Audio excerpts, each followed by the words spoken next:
What's going on, everybody? It's xGY6 because I got your back. Today we have an awesome Pokemon Duel video. So they just came out with this new update. They have an event. It's called Flying Gym Cup. It is so fun. You get bonuses, extra figures, everything.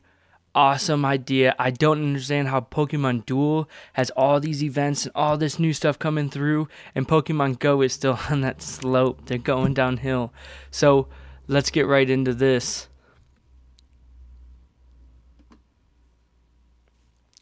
Alright, so here we go. We got the Flying Gym Cup.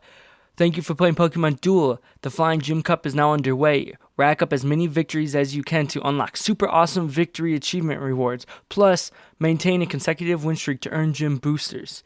Gym boosters from the Flying Gym Cup contain exclusive figures such as Gyarados and Magikarp. These figures are easier to get from the gym the higher win streaks you have. So for details, we'll just tap on the consecutive victories icon in the upper left of the league home screen, then tap event details on the event page.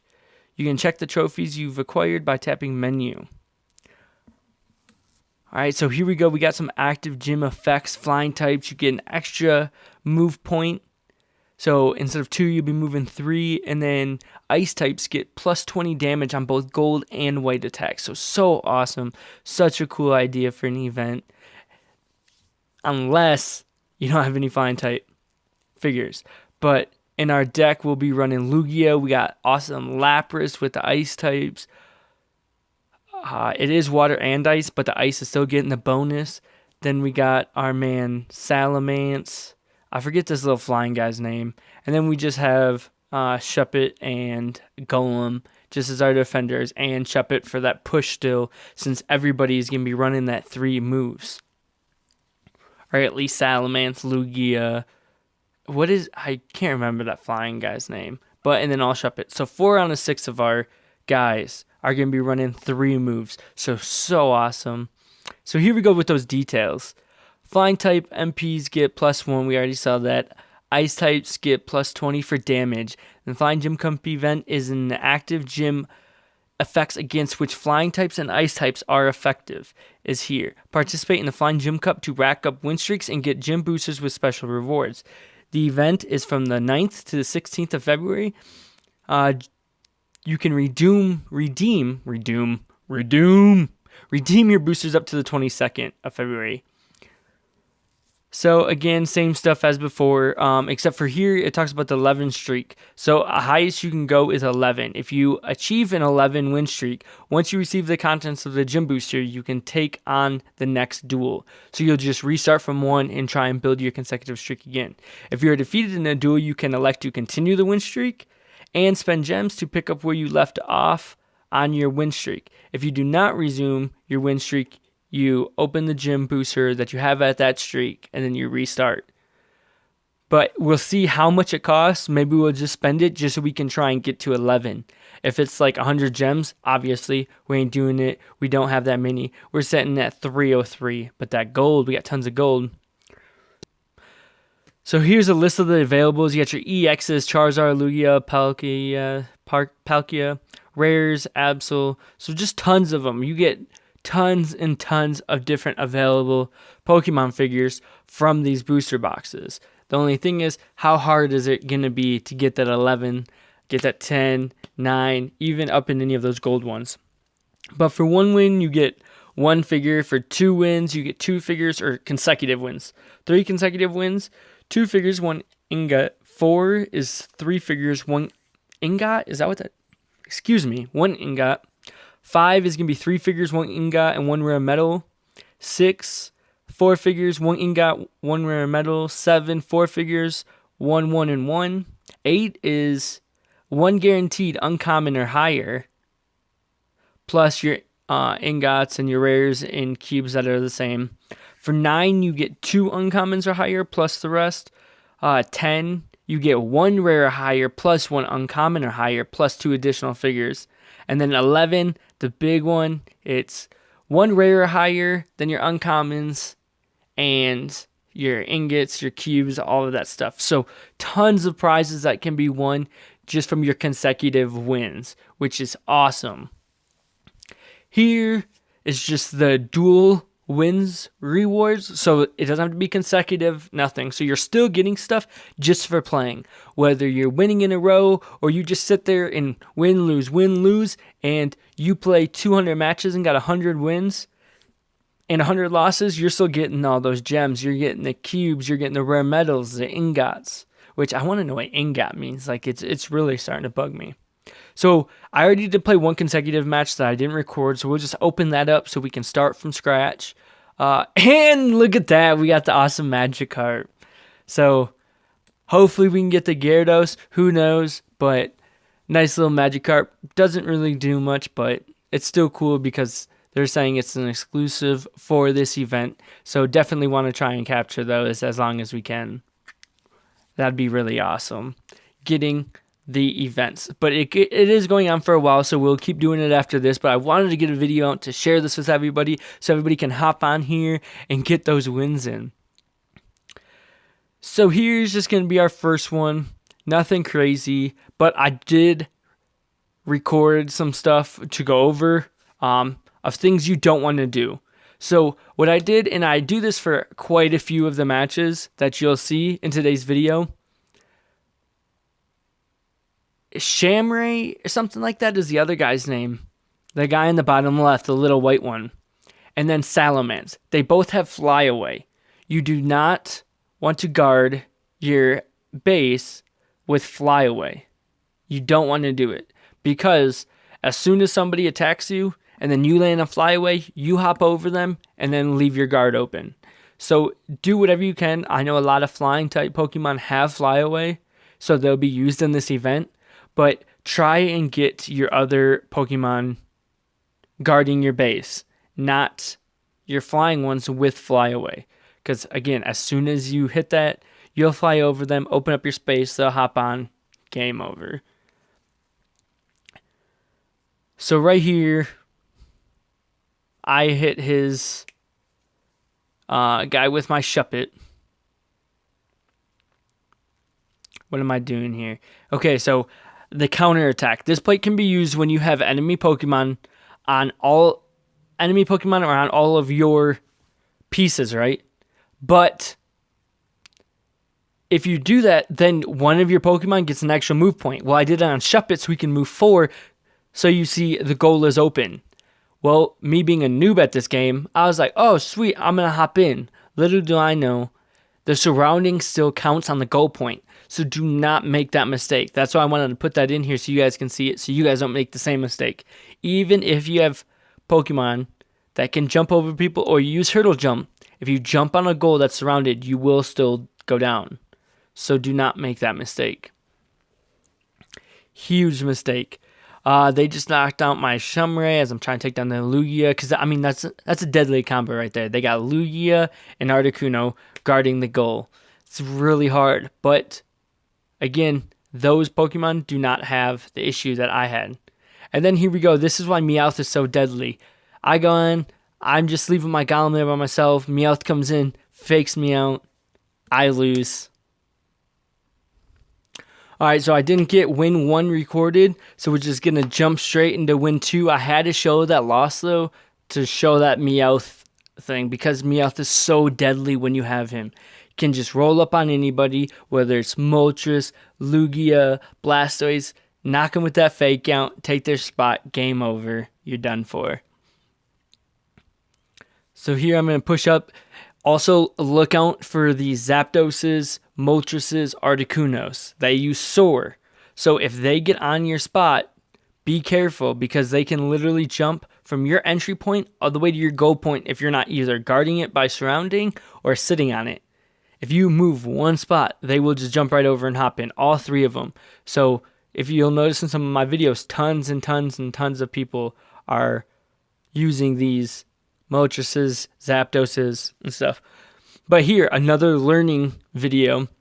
I made a bunch of mistakes continuously throughout this. So I got lucky here, got the 50, he used Roost, he had weight. What I should have done right here was moved my Lugia to the top piece, because I think I attack his Leafeon. Yep. I know he might have attacked me. Okay. I got lucky, took out his Leafeon. What I should have done right here is move Lugia over. Boom. Cool. End turn. Because you'll notice too, a lot of times I don't attack. Because unless I'm desperate need, I don't see the need to. Because if you're attacking them, you're just giving them, and you go out, you're giving them free reign. So I make them use their attack. And then at least it gives me time to get somebody in position. But right there, I moved my Shuppet up to stop anybody from coming in. No one's on their bench. I should have moved my Golem over, sealed him in, and then take the Zapdos, sent him to the bench. Instead, here he goes, using Soar right there, and then he just hopped over my Golem, prevented me from using my, preventing me from surrounding him. And now he's got 2 Zapdoses right there next to my goal. Huge mistake. I don't know what I was thinking, why I moved Shuppet first. Totally dumbfounded after I watched it and realized what I had done. Huge mistake. So right here, we'll use the bond. It just makes it so if I lose an attack, I can't be knocked out. It just gives me that one, here we go, all or nothing kind of deal without getting knocked out. So it gives me 2 chances rather than 1. Because now next turn, if I'm smart, I'll just do it again. I don't know. Because obviously, as we discussed before, can't use Shuppet to jump into the goal point. It's not going to happen. You're going to get surrounded. Big mistakes happen there. Okay, so we got, here we just jumped ahead some. We got him out. We're going to go ahead and attack Oho. He uses Rainbow Wing. There we go. This Pokemon moves 2 steps back. Ends up surrounding himself. I move in for the win. Call it a big old W. He forfeits. Game over. So those are the reasons you want to be careful of those Pokemon being used surrounding the goal. You're setting yourself up for failure. Because if you hit those, you're going to end up knocking yourself out or moving and opening up your goal space. So make sure you're checking those moves and who you're using to guard your goal point. I didn't realize it until I was editing this video. So I constantly did it throughout this entire series, but as going forward, I'm going to try not to. That's why I had Golem in here, but he's so slow, and with this event, it is making it super difficult to get him to the goal point without wasting so many turns, because everybody on the opposing team has 3 moves or 2 moves when they would rather usually have 1, whatever the case may be. It's making it more difficult. So here you see I use Lugia. I also use Salamence, though, which was a mistake because, again, Fly Away, you don't want to be using it. I'm going to try and rescue with Shuppet, but I didn't realize this. Gardevoir actually has a ability that stops Shuppets and Haunters and those guys from just jumping through points. So the ability is actually called Ghost Sensor. So what that does is your opponent's Pokemon cannot slip past this Pokemon using the effects Infiltrator, Shadow, or Gasis. I don't know. I'm not the best reader, needless to say. That's why I'm playing video games. But, so yeah, that was really cool. If I ever get Gardevoir, I'll end up using it. But it's a really cool ability. I didn't even realize it had that stops Shuppet, because Shuppet's attacks are garbage, so here we go, Fly Away. I think this is another learning moment. Messed up really bad here. So what I should have done was moved my Lugia down to the bottom right and got at least close to my goal point as I can. So that way, once he moves his Salamence down to the right of my goal point, I could have at least attacked him to get him knocked out. And instead, I just attacked him back with my Salamence, tied for a hit, and he's going to go ahead, take his Salamence. Oh. Nope, he takes his Genesect. But either way, if I would have moved my Lugia first, he would have been close enough to attack Genesect right there. Whether it been Genesect or Salamence, I would have been able to attack right there. Even now, rewatching this video, I forgot he did that because it's just such a weird movement going up and around like that. And then here, I tried using Hurdle Jump and hoping that it would give me the Hurdle Jump plus my additional 2 move points so I could attack his Genesect. It didn't work. So that's why I'm showing some of these clips, is to help teach you guys things I didn't realize until I did them. Hurdle Jump. After you Hurdle Jump, you don't get additional moves. Meowth is a boss, has Fake Out, can switch your spots. If you jump into a goal that has Pokemon on either side, it still counts as surrounding. So I'm just trying to share my bad experiences with you guys to make sure you guys don't use them.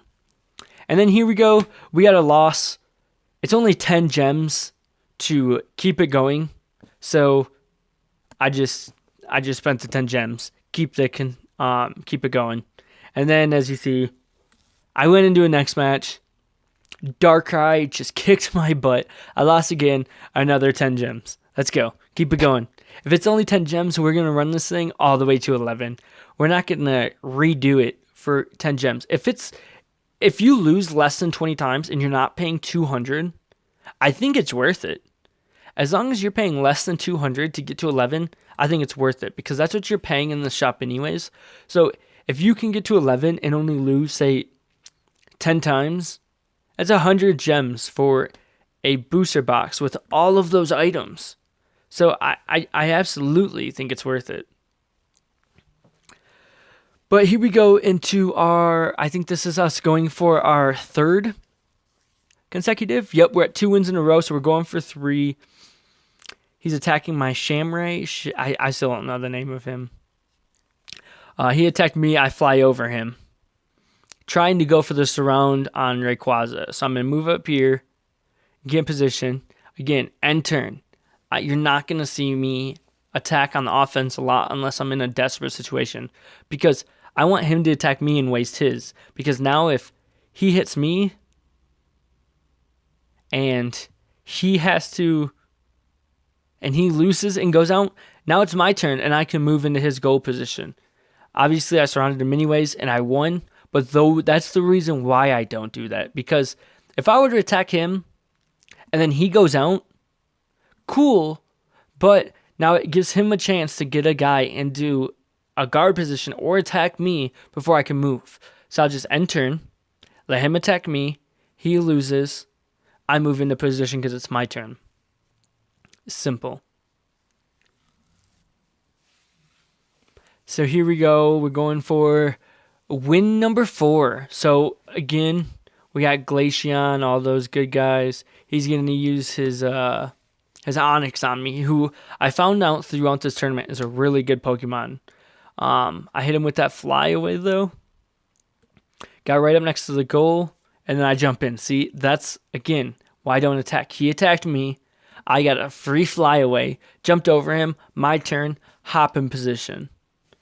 Real easy. There's no sense in constantly attacking. Here is, I think this was my number 5 win. Yep. 5th win. There wasn't a lot of crazy stuff in here, so I just kind of jumped through it, showing you guys the win and us ranking up. And that's another thing with the rating system. If you're going up against somebody in a higher booster box and you see they have a low rating, that just means that they've been using gems, because you'll see mine is like that. If they have a really low and they're in really high, or if they're really high and in a high box, it's because they're just kicking people out left and right. Because even if you use gems, your rating still goes down, even though your consecutive win streak stays up. So here's another one. That's me going for number 7. Take the W. Screenshotted it. Had to throw it up on Instagram. Feel free to check that on my Twitter out below. That's 7 in a row. I mean, we used quite a few gems throughout this. I think by the time we finished, I think we used 90. And if you can't tell, Salamence is pretty much my MVP. I feel like every time I'm showing a win clip, it's him jumping on the win. So that's 8 in a row. Before it pops up, disclaimer, I was on the road going to pick up my kids from school and daycare. My wife was driving, not me. I do not play and drive. Don't do it. It's not good. I was in the passenger seat, and I played number 9 and 10, and I won them, but I wasn't recording. So I apologize. Here's us going for number 11, though, taking the top spot on the consecutive win streaks before we restarted. And I think I actually played either this guy or the same deck earlier. So I just pushed. I wasn't even going to try and play around. I wasn't guarding my base. I was just pushing up straight to B-Drill, trying to knock him out. Obviously, B-Drill, he has huge upside, but huge downside too. So took him out right away. I'm going to further move up. Lugia is like my strongest Pokemon. So there's no sense in bringing anybody else out. No one else is going to do a better job than Lugia. So I'm going to take Lugia, move him up, and I might even go on the offense here. I cannot remember. What do I do? What do I do? What do I do? Oh, I was checking to see what his attacks were, if it was worth it or not. Yep. End my turn. He's going to move his Beedrill over, which I don't understand why he did that. Gave me the free win, but whatever, I took it. Lugia comes in with a W. That's 11 in a row. 11.